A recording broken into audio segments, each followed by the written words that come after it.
Alright, for better or worse, documenting my couch build project. These are just standard furling strips. I've got 2x2s and 1x2s. I've got 32 1x2s and 16, oh no, 8 2x2s. So if I'm lucky, this is what the end result is supposed to look like. See if I can give this a little spin here.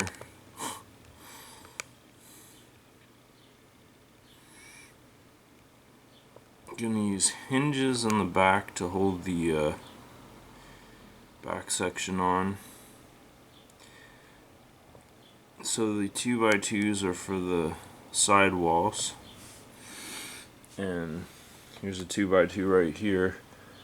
Since in America we have the luxury of not using the imperial measurement system and using the metric system, I'm choosing to go with millimeters instead of inches and all that crap.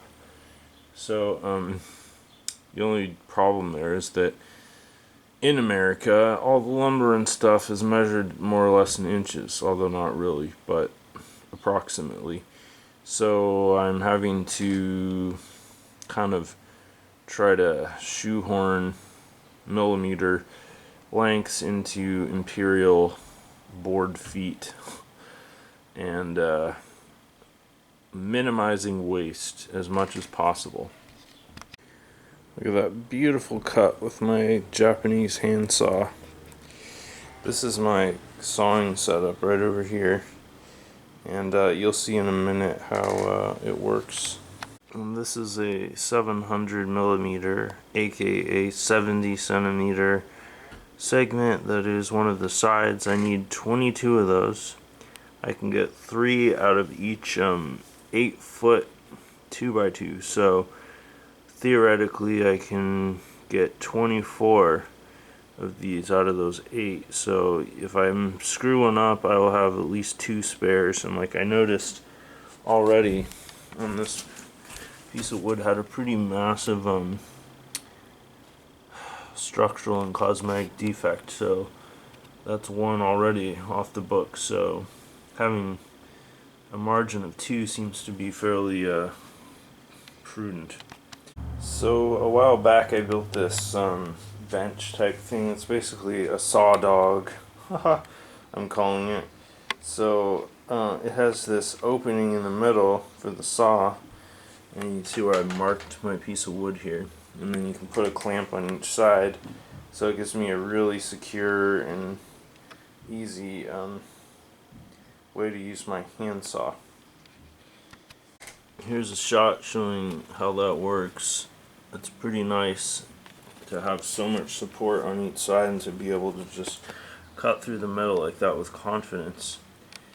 I'm about to have 2 of these done, so I guess that'll make me like 10% finished.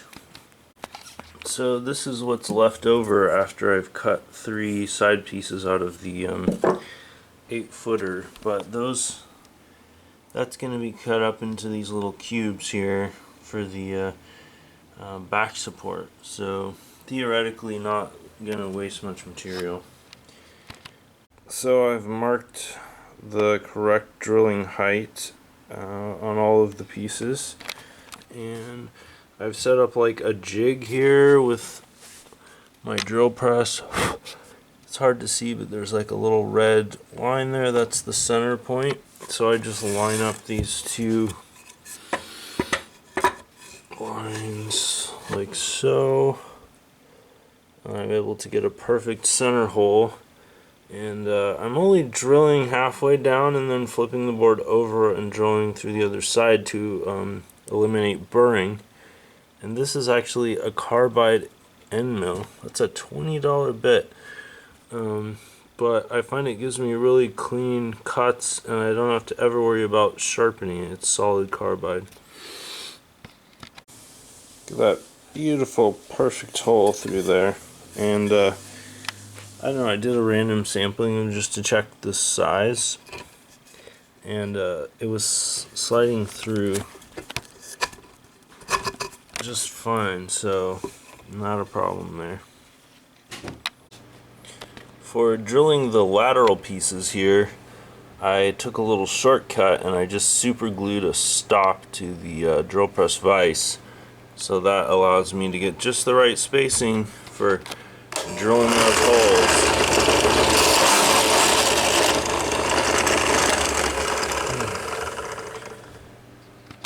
Just a little proud of this, but on the back side of the board, of course, I want it to be at equal height since it's basically 7 feet long.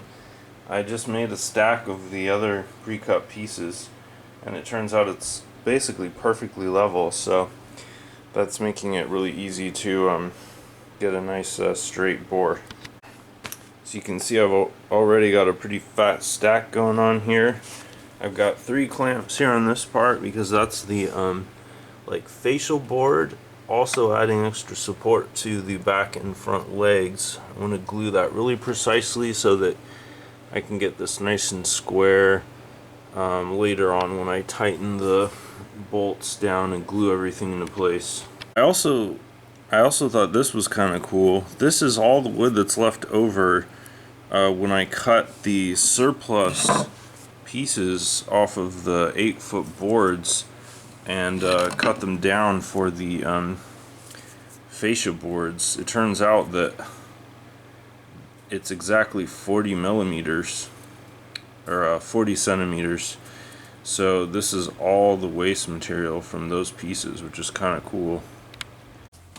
So clamping and gluing the end boards on here makes the main 4 leg supports a little thicker, and also caps off the front, so there's this nice even surface instead of a differential. There's going to be sort of a cap down here too. I used a drill collar there instead of a bolt to hold that on, and on the other side there's washers and a bolt, basically just cinching the entire column together so they'll stay in the relative position that I want them in. They're still adjustable. This is how it looks with the clamps off. Part 2. So what do you do when you only have 3 clamps? I just use masking tape to kind of hold things together and economize with my clamps. So I put all the end pieces, which are just these little spacers that are square, in between each slat or leg, whatever you want to call it, and glue and clamp, and that's all you need to do. So 24 hours from now this will be ready to go. Now we come to what is probably the most tedious part of this whole operation, gluing between all these little crevices here to get a nice good bond all the way along the baseline. Luckily I have this all thread here that will keep things nice and tight in place of a clamp once I'm done gluing. These are the spacers that I cut for doing the spacing here, and that is 20. That's enough to do one side. I had to cut 40 of these total by hand. A really good exercise for saw skills. Pretty close. I learned something really critical here from the other side. The other side I did the spacers, and then I did the middle section gluing, and that was kind of tedious and not really ideal because it kind of weakened the bonds on the upper area. I would have liked to have done it all at once like I did over here, but I only had 1 clamp, and of course I was able to use the all thread and the clamp conjunctively to do both the spacers and the middle section at the same time with the gluing and then the fixing. So yeah, much better method, a little bit sloppier in terms of the gluing process because things are a little more floaty, but otherwise better end result, I think. given that this is an 80-inch span, I wanted to give the structure a little more support, so I created a spine here with little blocks going down the middle. Just gluing, no all thread. Should be plenty strong and should give enough support. Alright, so here we go with the hinges in action. I designed this on purpose so that it could collapse down and be easier to transport, and then thanks to the hinges you can basically adjust the back tilt however you want. I mean, if you want a straight back, you know, it can be straight. If you want a really long incline, you can do that too. You could even lay it flat and basically it could be like a bed.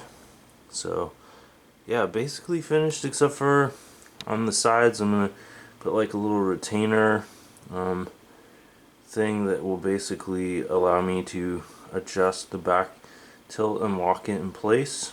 It's a pretty straightforward mechanism. So I've been like breaking in my couch now for a while, and while this central rib seemed to give enough support structurally, I didn't like the fact that every time I put my arm on top of the span here, which is like about half of 70 inches, so what's that, 35 inches, it was kind of bowing down a bit. So I decided to put a second rib of just a 1x2s in here to kind of add extra support there. I don't know, it's more cosmetic than anything because it wasn't really like affecting the structural integrity, but this way now, like these shorter spans, like approximately what's that, like 16.5 inches or something like that. Yeah, a lot less bowing is going to be happening there.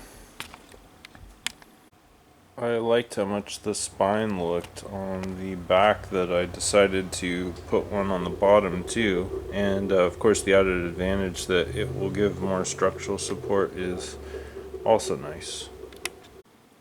I hand cut 40 of these in the last 2 days. Getting pretty sick of it, but I'm also getting pretty accurate. And here's a quick, totally unrelated, super cute video of my cat sleeping on the carpet, because why the hell not? Alright, so here's basically the end result with the addition of the ribs and some sanding. I was really pleased by how this finish came out, on especially on like the armrests. On this side I actually sanded all of the joinery flush too, so it's nice and smooth along the edge there, in addition to being smooth on the top, and just kind of sanded and rounded everything off. I still haven't like figured out how to solve this problem yet, so that will be a project for another time, but it's still like this paracord holds it just fine for the backrest, at least temporarily. I think it looks pretty good. I love the fact that it has like all this room for airflow and transparency, you know, that you can basically see through the couch at multiple different angles. I don't know, I just personally really like the aesthetics. And last but not least, here it is with the cushions from my old couch. Since the length is a little bit different, there's kind of a gap in the middle, which I actually like, because there's a place for me to like rest stuff, or for like playing Uno, there's a little kind of game space, and I can always push the cushions together if I want to like recline. So anyway, really happy with this project, and thanks for watching.